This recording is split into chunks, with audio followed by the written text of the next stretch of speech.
oras gihatod kaninyo sa EXL Magkabuhay. Buhay at makulay ang buhay sa EXL Magkabuhay. The original Koi Herbal Capsule. Ako di ay si Malo Tundag, taga Barangay Lorega. So ang tig-inuman yun aning koy, kaya ang akong mama o ang akong bana.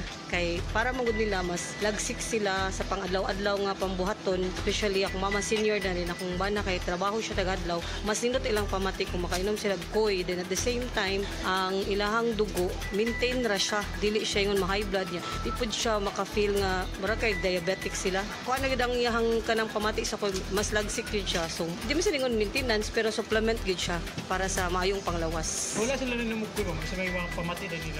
The usual nga bugat ilang lawas sa tungod sa pag-adlaw-adlaw nga kuan din kanang sa katigwango na pud sa mga senior kanang mga bukog-bukog. Mas nindot gud kung makainom sila og koy product. Daghang salamat sa The Original Koi Herbal Capsule. The original Koi Herbal Capsule. Pabalik na butas. Paulit-ulit ang tagas. Itigil na, sobra na. Itigil na ang diskarteng tapal-tapal. Ilastusin mo yan. Tagal, tibay, tag-init o tag-ulan. Tibay na tumatagal. Yan ang Pioneer Elastosil. Tagal, tibay, tag-init o tag-ulan. Elastosil mo yan. Nakakaproblema sa paglibang? Mag-inom sa Super Fiber, the fast-acting colon cleansing product approved by the FDA Philippines. Garantisado nga epektibo. Sa 2 hangtod 8 ka oras, imo na mapagawas ang higko nga makahatag ubas tautan ug makamatay nga sakit. Ang hugaw nga colon, ang una nga silent killer. Death begins in the colon. Mag-Super Fiber. Mas makita na itong mayong resulta kung ato ubanon sa pag-inom ang Life Extension Vitamin D3 kag Super Fiber. Para sa himsog kag maayong digestion, mag-inom kada adlaw sang Super Fiber. Mapalit sa mga butika. Nibalik na ang pinakauna nga kape nga na ay vitamin D3. Karon, Vita D Plus Coffee Mix na ay reishi mushroom ug mangosteen fruit extract pa. Ang healthy nga kape og humot ug lami kaayo. Vita D Plus Coffee Mix. May kape na ka, may vitamin D3 pa ka. Mapalit sa mga butika. Pag kayo'y nabasagan, madaling remedyohan. Pagkatapos dikitan, Parang bago na naman. Pioneer Epoxy, pandikit ng kristal, kahoy at bakal, pang-repair ng radiator, Tambucho, refrigerator, martilyo, kutsilyo, tipo, araro, gero, aparador, pampatibay ng bangka, kisame, etc. Pioneer Epoxy, paborito ng bayan. SED Destabonis. Pagmatuod sa kaayuhan sa SED Marketing Products. Ako, kung nanina mo sa kuha, palit lang doon mo sa seedling kay maayo doon ipanghapla sa mga arthritis, rheuma. Kay ako, nabanggaan doon kong iro sa akong tuhod. Maori doon na kaayo sa akong sakit sa tuhod. Nihubag kaayo akong tuhod. Maori doon na kaayo. Pidila Bernaldez, taga Madapo, Davao City. Mag 76.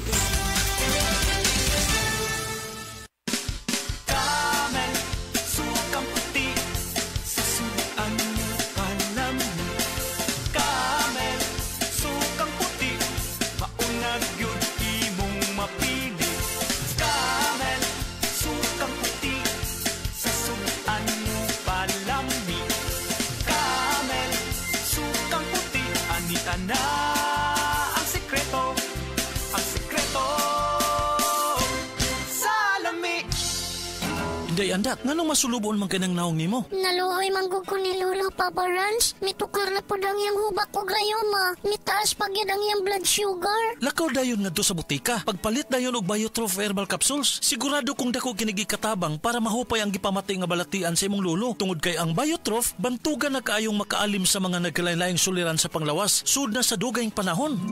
Papa Rans, okay na kaya kong lolo. Salamat kayo sa Biotroph Herbal Capsules, the Wonder Food Supplement.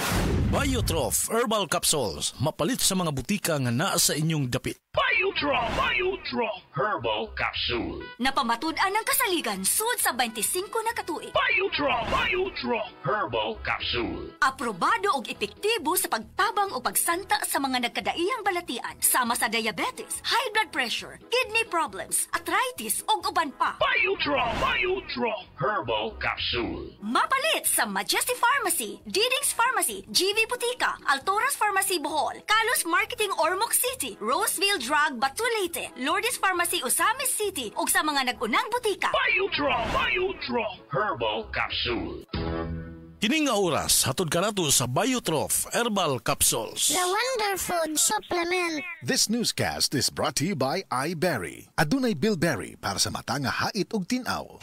Si Gemma Libahan, diabetic ug nag-insulina. Apan, miubos ang iyang asukar sa dugo tungod sa iyang pag-inom sa Sed Panyawan Coffee Mix. As in, dako yung tabang Sed Panyawan Coffee sa karon kay sige na ko padayon og inom, nagababa na gyud siya. Nibaba siya og 145. Karon gani 143 na lang siya. Gemma Libahan, taga Jensan. Mag-16 ako karong June. Sed Panyawan Coffee Mix produkto gikan sa Sed Marketing Incorporated.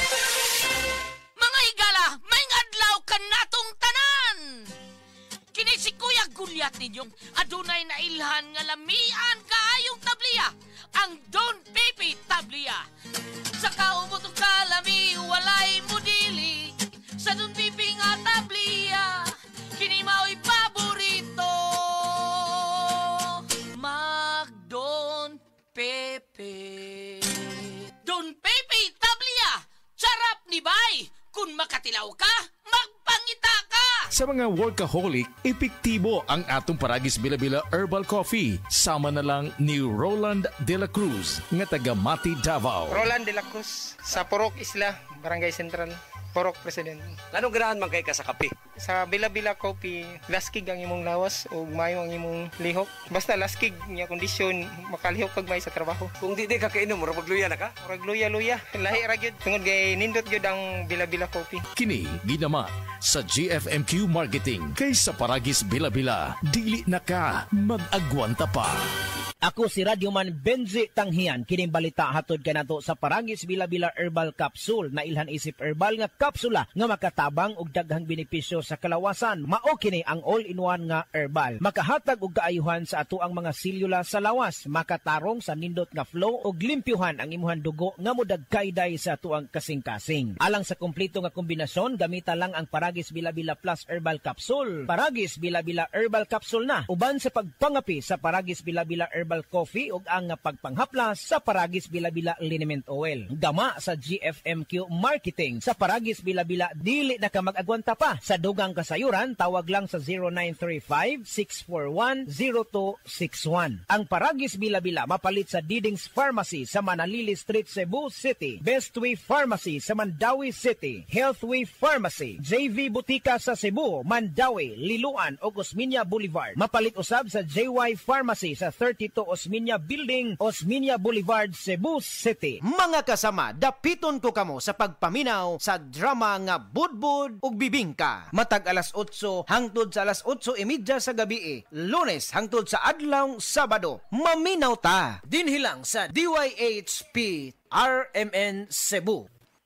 Express love naturally gamit ang honeymoon tea. Aduna kini natural nga herbal nga makatabang aron mapagawas ug mapadayag nimo ang imong gugmas sa natural nga paagi. Bukaw ni ini ang kainit sa imong pagbati ug sa matag gabi na ay honeymoon perme. Ang honeymoon herbal tea mapalit sa mga suking butika sa kantidad nga 90 pesos per sachet SRP. Makita kini sa Mercury Drugstore, Watson's, South Star, DGP, Generica ug uban pang butika. Pagbasa sa ikasyam na kabanata ng aklat ni Juan, pinagaling ni Jesus ang isang bulag, talata 1-41. Sa paglalakad ni Jesus, nakita niya ang isang lalaking ipinanganak na bulag. Tinanong siya ng kanyang mga alagad, "Guro, sino po ang nagkasala at ipinanganak na bulag ang lalaking ito? Siya ba o ang kanyang mga magulang?" Sumagot si Jesus, "Ipinanganak siyang bulag hindi dahil sa nagkasala siya o ang kanyang mga magulang, kundi upang mahayag ang kapangyarihan ng Diyos sa pamamagitan niya. Kailangan gawin natin ang mga ipinapagawa ng nagsugo sa akin habang maaga pa. Malapit na ang gabi at wala nang makakagawa pagsapit niyon. Habang ako'y nasa sanlibutan, ako ang ilaw ng sanlibutan." Pagkasabi nito, dumura si Jesus sa lupa at gumawa ng putik. Pagkatapos ipinahid niya ito sa mata ng bulag. Sinabi ni Jesus sa bulag, "Pumunta ka sa deposito ng tubig sa silo at maghilamos ka roon." Ang kahulugan ng salitang silo ay sinugo. Ganon nga ang ginawa ng bulag at nang magbalik siya ay nakakakita na. Nagsalita ang mga kapitbahay niya at ang mga nakakita sa kanya nung siya'y namamalimos pa. "Hindi ba yan ang pulubing bulag?" Sumagot ang ilan. "Yan nga," sabi naman ng iba. "Hindi, kamukha lang." Kaya't nagsalita pa ang dating bulag, "Ako nga po yun." "Paano ka nakakita?" tanong nila. Sumagot siya, "Ang lalaking tinatawag na Jesus ay gumawa ng putik at ipinahid yon sa aking mga mata. Pagkatapos sinabi niya sa akin, pumunta ka sa silo at maghilamos. Pumunta nga ako doon at naghilamos at nakakita na ako." "Nasaan siya?" tanong nila sa kanya. "Hindi ko alam," sagot niya. Dinala ng mga tao sa mga Pariseo ang dating bulag dahil araw ng pamamahinga ng gumawa si Jesus ng putik at nang pinagaling niya ang bulag. Tinanong din siya ng mga Pariseo kung paano siya nakakita kaya't sinabi niya sa kanila, "Pinahiran niya ako ng putik sa aking mga mata. Ako'y pinaghilamos at ngayon nakakakita na ako." Ang sabi ng ilang Pariseo, "Di maaaring mula sa Diyos ang taong yon sapagkat hindi niya ipinapangili ng araw ng pamamahinga." Ngunit sinabi naman ng iba, "Paano makakagawa ng ganitong mga himala ang isang makasalanan?" At hindi sila magkaisa. Kaya't tinanong nilang muli ang dating bulag, "At ikaw, ano naman ang masasabi mo tungkol sa kanya? Dahil pinagaling niya ang iyong mga mata." "Isa siyang propeta," sagot niya. Ayaw maniwala ng mga Hudyo na siya'y talagang dating bulag kaya't ipinatawag nila ang kanyang mga magulang. "Anak nga ba ninyo ito? Talaga bang siya ipinanganak na bulag? Bakit nakakakita na siya ngayon?" tanong nila. Sumagot ang kanyang mga magulang, "Anak nga namin siya at siya ipinanganak ngang bulag. Ngunit hindi po namin alam kung bakit nakakakita na siya ngayon o kung sino ang nagpagaling sa kanya. Siya na po ang tanungin niyo. May sapat na gulang siya at nakakapagsalita na para sa kanyang sarili." Ganon nga ang sinabi ng kanyang mga magulang dahil takot sila sa mga Hudyo. Alam nilang pinagkakaisa ng mga Hudyo na itiwalag sa sinagoga ang sino mang magpahayag na si Jesus ang Kristo. Ito ang dahilan kung bakit sinabi ng kanyang mga magulang siya'y nasa tamang gulang na, siya ang tanungin niyo. Muli nilang ipinatawag ang dating bulag at sinabi sa kanya, "Sa pangalan ng Diyos, magsabi ka ng totoo. Alam namin ang taong yon ay makasalanan." Sumagot siya, "Hindi ko po alam kung siya'y masamang tao o hindi. Sa bagay po ang alam ko, ako'y dating bulag, subalit ngayon ay nakakakita na." "Anong ginawa niya sa iyo? Paano niyang pinagaling ang inyong mga mata?" tanong nila. Sumagot siya, "Sinabi ko na po sa inyo at ayaw naman ninyo akong paniwalaan. Bakit gusto ninyong marinig muli? Nais ba ninyong maging alagad din niya?" At siya kanilang minura. "Ikaw ay alagad niya, ngunit kami mga alagad ni Moises. Nalalaman naming nagsalita ang Diyos kay Moises, ngunit ang taong yon hindi namin alam kung saan siya nanggaling." Sumagot ang lalaki, "Yan nga po ang nakakapagtaka. Hindi niyo alam kung saan siya nanggaling. Gayon pa man, pinagaling niya ang aking mga mata. Alam nating hindi pinapakinggan ng Diyos ang mga makasalanan, ngunit pinapakinggan niya mga tunay na sumasamba sa Kanya at sumusunod sa Kanyang kalooban. Noon pa man ay walang makapagpagaling ng mata ng taong ipinanganak na bulag. Wala pong magagawa ang taong yon kung siya hindi mula sa Diyos." Sumagot sila, "Ipinanganak ang makasalanan at ngayon nais mo pa kaming turuan?" At siya'y kanilang itiniwalag. Nabalitaan ni Jesus na ang lalaking pinagaling niya ay itiniwalag ng mga Pariseo. Kaya nang matagpuan niya ito, ay kanyang tinanong, "Sumasampalataya ka ba sa anak ng tao?" Sumagot ang lalaki, "Sino po ba siya, Ginoo? Sabihin niyo po sa akin upang ako'y manalig sa kanya." "Siya'y nakita mo na. Siya ang kausap mo ngayon," wika ni Jesus. "Sumasampalataya po ako, Panginoon," ang sabi ng lalaki. At sinamba niya si Jesus. Sinabi pa ni Jesus, "Naparito ako sa mundong ito upang humatol at nang sa gayo'y makakita mga bulag at mabulag naman ang mga nakakakita." Narinig ito ng ilang Pariseyong naroon at sila'y kanilang tinanong, "Ibig mo bang sabihin mga bulag kami?" Sumagot si Jesus, "Kung kayo nga'y bulag, wala sana kayong kasalanan. Ngunit dahil sinasabi niyong nakakakita kayo, ang kasalanan ay nananatili sa inyo." Ito ang salita ng Diyos.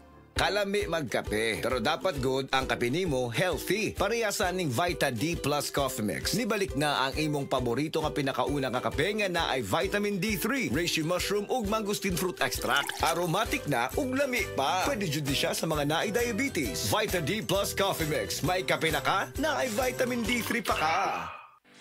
Hi, I'm Dr. Michael Smith, a medical doctor and senior health scientist of Life Extension Foundation USA. I recommend Life Extension Vitamin D3 for everybody. This is the most practical and wise way to protect our health from diseases like cancer, heart disease, diabetes, and a lot of other health conditions.